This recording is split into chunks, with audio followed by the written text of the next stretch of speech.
Okay, so quick story. When I was about 13 years old, my friend Alex and I were at the park with nothing to do when we noticed this kite flying really high in the air. Being the tiny adventurers we were, we decided it'd be fun to try and find the owner of this kite. So we embarked on our trek through the park, and before we knew it, we made it to an open field and were able to follow the string down to a lone man standing in the field. We were super excited and happy to have found the person of which we had decided to be our goal, and ran up to him to say hi and impress him with our adventurous tale.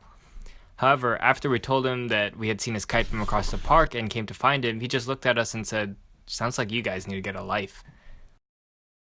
Fast forward 9 years from that, Cassie was visiting for the weekend and we had nothing to do, so after telling her that story, we decided that we would make a kite.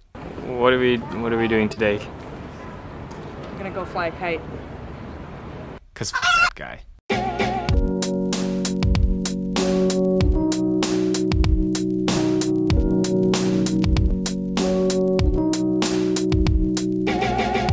So you don't really need much to make a kite. You need a frame, some string, and a large piece of cloth or something to make up the body. We use the cheap laundry bag. Oh, and you can't forget the ribbons.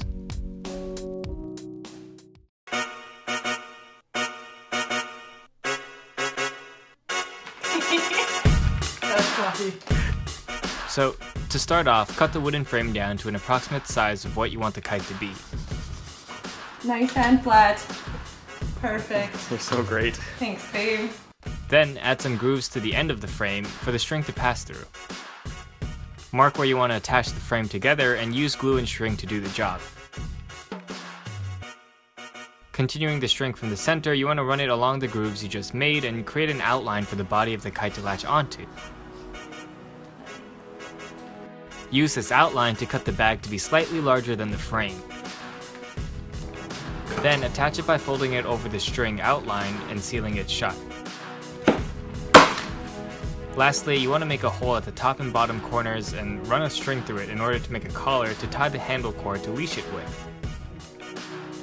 Oh, and again, don't forget about the ribbons. And there you have it, a homemade kite. Now, things were going great. We went all excited to the park to fly the kite when suddenly our kite just snapped immediately. This sucked. This really sucked. We had just spent all day pouring our hearts into making this kite and had been so excited to fly a kite for the first time in who knows how long. But you know what? We made the best of it.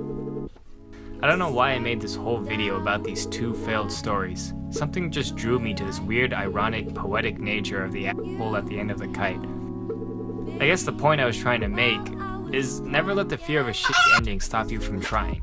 We ended up having lots of fun, and next time we make a kite, we now know to never use balsa wood. 'Cause f balsa wood.